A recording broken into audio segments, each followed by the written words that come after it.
guys, it's Cece, and today I am here to talk about all of my November favorites. In case you don't know, my favorites videos are a monthly occurrence in which I talk about all of my favorite things from the previous month. So now December is over and it's time to talk about all of my favorite stuff from the month of November. This is a variety of stuff, like my favorite videos that I watched, my favorite movies I saw, my favorite book that I read, that kind of thing. So I have plenty of topics, everything will be labeled, and everything will be linked in the description below if you are curious to learn more about any and all of it. Also, I am currently working with new mics for the first time in the history of this channel, so work with me. Hopefully everything sounds great. That would be awesome. That could be a potential favorite thing for December. Anyway, let's just jump right in and talk about all of my favorite stuff from November. My first category, as usual, is my favorite book that I read in the month of November, and for November, that book is All the Ugly and Wonderful Things by Bryn Greenwood. Now, I had kind of a rough reading month in November. Nothing really stood out to me as a new favorite, and this definitely isn't going to be a book that's on my favorite books list at the end of the year, but it was easily my favorite book that I read last month. I just barely talked about this in my November wrap-up if you want to go and watch that. It has sort of a complex storyline to explain because I think a lot of it you have to go in and discover for yourself what's going to happen. Mainly it deals with some really tough topics, and what's interesting about this book and why I got so much out of it was that even though it dealt with very controversial topics, the author never took a stance on any of it, and I thought that that was so well done. And that's because this book is told from so many different perspectives. You get every possible viewpoint of what's happening, but you are never asked to come to a specific standpoint on anything that's happening. You never feel moralized. She never takes a standpoint, and I think that that is so difficult to do, but it was so well done. Not to mention the fact that I absolutely adored the writing style of this book, so this was definitely my favorite book that I read in November. A favorite YouTuber that I watched a lot more of last month, this is not a person that I discovered by any means in November, but just a person I watched more of their videos in November, and that is Kaitlyn from Realistically Saying. They also play La Fontaine in Carmilla, the web series, which I love. But November was the first month that I really started watching a lot more of their videos and a lot more of the content that they put on their channel. I absolutely love so much of the content that Kaitlyn posts. They just do a great job, plus they've started posting more original music, and I completely didn't expect that, but I love a lot of the songs that Kaitlyn has posted. They're really fantastic. Plus I've been watching a lot more of Kaitlyn because I've been watching a lot more collabs with a lot more of my fave queer YouTubers, so I was just watching them in a lot of videos, not just their own. But I really, really love Kaitlyn, and you should go follow them. Or check out their channel at the very least. A Bookstagramer that I really, really loved in the month of November was Vilma from Vilma Gonzalez. I have been following her Instagram for a while now, but I really got invested in October. She kept posting all of these different pictures of her house being slowly decorated for October and for Halloween, and I was obsessed with the level of decoration because that was like near and dear to my heart. Clearly, I am also obsessed with decorations, but Vilma posts a lot of just really beautiful book photography. They're simple, but I love the colors and I love the way they look. In general, the aesthetic of her Instagram is fantastic. So definitely a favorite person in the month of November. And now we're getting into my top favorite videos that I watched in the month of November. As usual, I have picked a top 3. I watch a lot of YouTube videos, and it's very hard to narrow this down every month, but I have 3 for you. 3 favorite videos that I watched in the month of November. First of all is a video called Just Before I Proposed, I think, by Ashley Mardell. This was part travel vlog, part vlog in general. You guys know I love Ashley. I watch Ashley's channel constantly, but this was a really cool video about her planning a second proposal to Grace, who's already her fiance, and actually they're married now. Like, be still my beating heart. It was a video about that and their vacation to France, and it was so well done. Ashley's videos are always at their height, in my opinion, when she does really crafty stuff, which she does constantly. But the aesthetic of this video was so on point. I've watched it multiple times, and I love it. Plus, I loved seeing more of Grace and Ashley's relationship as usual, though, of course, I adored this video. Another fantastic video that we got in November was the official Beauty and the Beast trailer. Like, oh my god, we have a trailer for Beauty and the Beast.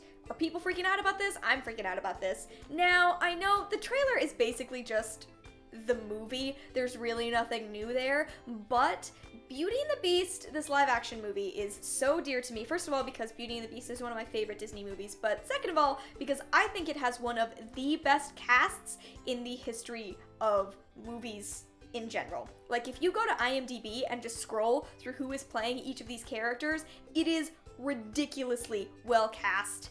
And I cannot wait. I'm so excited. I'm really, really hoping it's wonderful.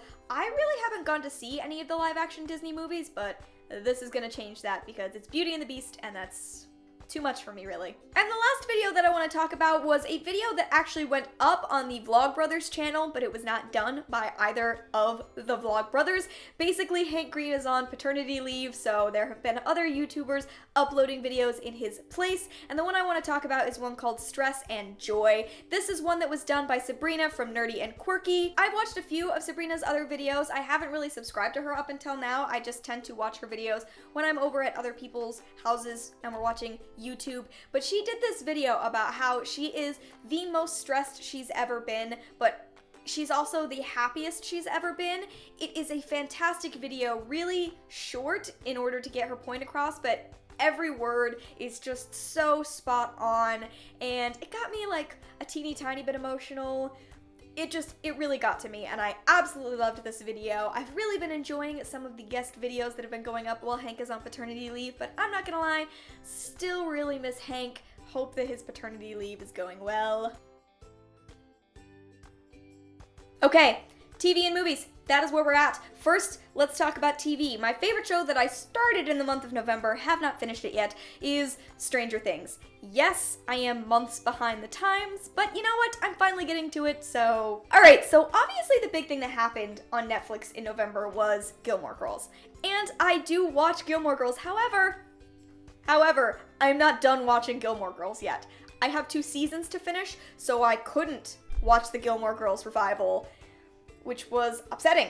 But over Thanksgiving break, Janelle and I started watching Stranger Things instead. Clearly the hype was huge when it came out and people still love it. I'm just barely getting to it. It is so 80s, but I am very, very into it. Like, first episode I was like, alright, I'm here for this. I cannot wait for the rest of the show.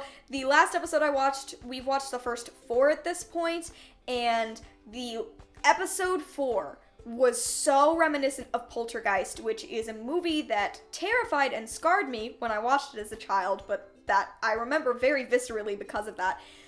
It was so cool, the level of connection there, and obviously it's like a lot of other 80s movies. I don't know why I'm discussing this. You've all already had the Stranger Things discussion. As far as movies, I always have a favorite new to me movie and a favorite rewatch movie. So, favorite rewatch first. My favorite movie that I rewatched in the month of November was The Social Network. I haven't seen this movie since it came out, I think. I think I saw it the year it came out, and I haven't watched it since then. But Aaron Sorkin is one of my all-time favorite writers. The West Wing and The Newsroom are both shows that are like near and dear to my heart. I absolutely love them, and I love the way he writes, so I really wanted to rewatch The Social Network. Janelle and I did. Definitely held up. Still such a strong movie. Still has some of the best lines. That rapid fire dialogue, though, it's so difficult to follow. Like, I'm there, but also like... And a favorite new to me movie, how could I not talk about Moana? I went and saw Moana. I haven't seen Fantastic Beasts yet. We'll see if I see it in theaters. Maybe I will, maybe I won't. But I went and saw Moana. This is the new Disney movie. I'm assuming you've heard about it. The music in this movie is so incredible. I can't even express how good it is. It's been stuck in my head since I saw it, and I just keep listening to it. And here I am, hoping I get an iTunes gift card for Christmas so that I can buy the music, because I absolutely loved it. I'll admit, it was a weird experience to be watching it and to hear Maui begin to sing, and I was just very, very aware that it was Dwayne Johnson singing, but I think he did a great job. I had a few issues with Moana. It's not going to be one of my all-time new favorite Disney movies, but I thought it was incredibly well done. Absolutely beautiful to look at, and I really enjoyed seeing it. Alright, music time. So, I have a top 5 songs that were semi-new to me that I was listening to in November. Let's jump in and talk about those. The first of those is Bull Ride by Magic City Hippies. I downloaded this probably in October, maybe beginning of October, but I've just been listening more to songs that I haven't given my attention to recently, and I love the tempo of this one. I listen to it all the time when I'm walking to work. Really, really enjoy it. I also really love Lost Boy by Relient K. I've been listening to Relient K on and off since high school. I have a few songs of theirs that I love, but I've never really had the passion. But every couple of years, I find a song and I fall in love with them all over again, and this is definitely one of those songs. Like Bull Ride, it's a song I listen to a lot when I'm walking to work, when I'm on the train, that sort of thing. This song just doesn't fail to get me in a good mood. Like, I feel like smiling whenever it comes on, and that is the sign of a great song to me. Another song that I love is Dearly Departed by Shakey featuring Esma Patterson. This song, I like this song, but what I think is very distinctive about the song is that I call it the Gilmore Girls Changing Scenes song. Let me make sure that you hear a little bit of this, right?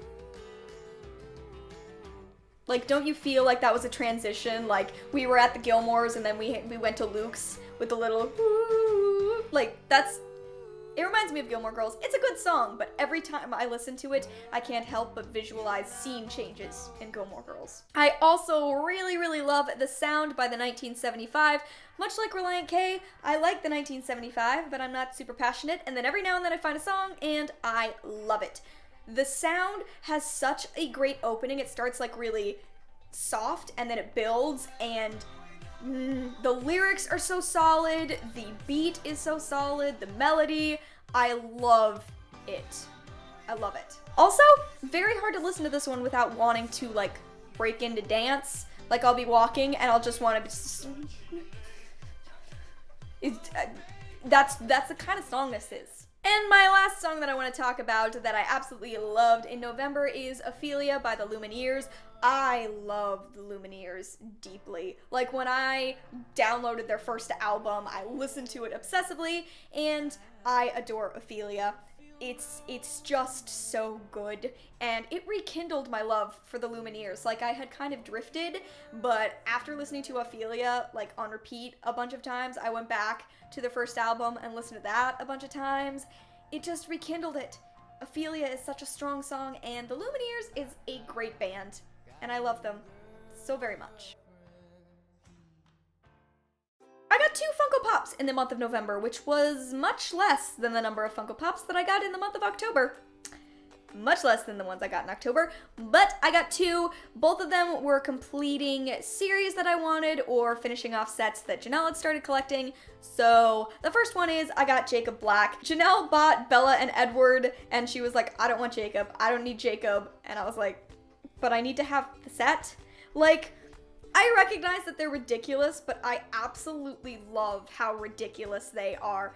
Edward looks so dramatic. And my favorite thing in the world is visualizing these pops together. Someday, how they will be displayed with Bella and Edward up at the front and Jacob, like, hiding behind a book or something, just looking down. I love it. I think he's so funny. Where is it? I love his tattoo here. I think he's hysterical. I had to have him. And the other Funko Pop that I got was to complete a set. I got Scott from Scott Pilgrim vs. the World. Weirdly, he was the last Scott Pilgrim vs. the World pop I got. I already had Knives, and I already had Ramona, but I wanted Scott. There's a set you can get of the band, Sex Bomb, and Scott looks different. I think he's wearing a Smashing Pumpkins shirt. And then you can get Steven Stiles and Kim as well, but I just decided I wanted this version of Scott because it has him doing my favorite joke from the whole movie, which is where he draws this picture of Ramona and he just walks up to a guy and goes, "Do you know this one girl with hair like this?" It's my favorite line in the movie. So I just decided I was okay without getting the rest of the Sex Bomb crew. I wanted Scott, and he looks great with Knives and Ramona. And now on to some random favorites from the month of November, just in general, things that were good, things that I liked. First of all, the Starbucks holiday drinks. now exist. I'm always a huge fan of when those appear. I'm basic. I love my holiday drinks. As soon as October rolls around, I do nothing but pumpkin spice lattes, and now it is the holidays, so I am super a big fan of the chestnut praline latte and the caramel brulee latte. I drink the chestnut praline more, but I love the caramel brulee. I think that they're both delicious, and I'm so glad that they exist. Again, another big favorite thing of mine that I did in the month of November was decorating for Christmas. Like, I've shown off some of this, but this is only a portion of what my room looks like. I'm sure you can see these guys back here. They are spread throughout the room. It's like a little hunt that you have to go on to find all of them. And don't worry, we're inclusive, you know, like, there are 2 girl couples, there are boy couples. It's great. But it's super mega Christmassy in here, and I'm pretty sure if anyone walked into my dorm, they'd be like, you went a little hardcore for the amount of room you have. And to that I say, or did I go hardcore enough? And my other favorite thing in November, obviously the Macy's Thanksgiving Day Parade. I didn't used to watch it when I was younger, but I've taken to watching it more as I've gotten older, which is a weird series of events to happen. But I loved the Macy's Thanksgiving Day Parade. I didn't get to watch the whole thing because I was also getting ready for Thanksgiving dinner while it was on, but you may not know this about me, but I love Tony Bennett, and I grew up listening to Tony Bennett a lot when I was a kid, and I had this VHS tape of Tony Bennett on The Muppets Tonight, and I'd watch it over and over and over again. So to see Tony Bennett singing with the Muppets just ignited a special little kid part of me that made me really, really happy. He's getting a little older, maybe he didn't sound his best, but Tony Bennett singing with Miss Piggy ignited like 5-year-old Cece within me, and I loved it. Okay guys, there you go. Those are all of my favorite things from the month of November. Please let me know what some of your favorite stuff was from the month of November, whether it was something you did, saw, like watched, video-wise, listened to, whatever it was, favorite stuff, please leave that down in the comments below. If you have anything to add about any of the things I listed, love to talk more about them in the comments also. But that's really up to you. You are the person with the power to comment. Thank you guys so much for watching. I hope that you enjoyed, and I will see you in another video very soon. Bye!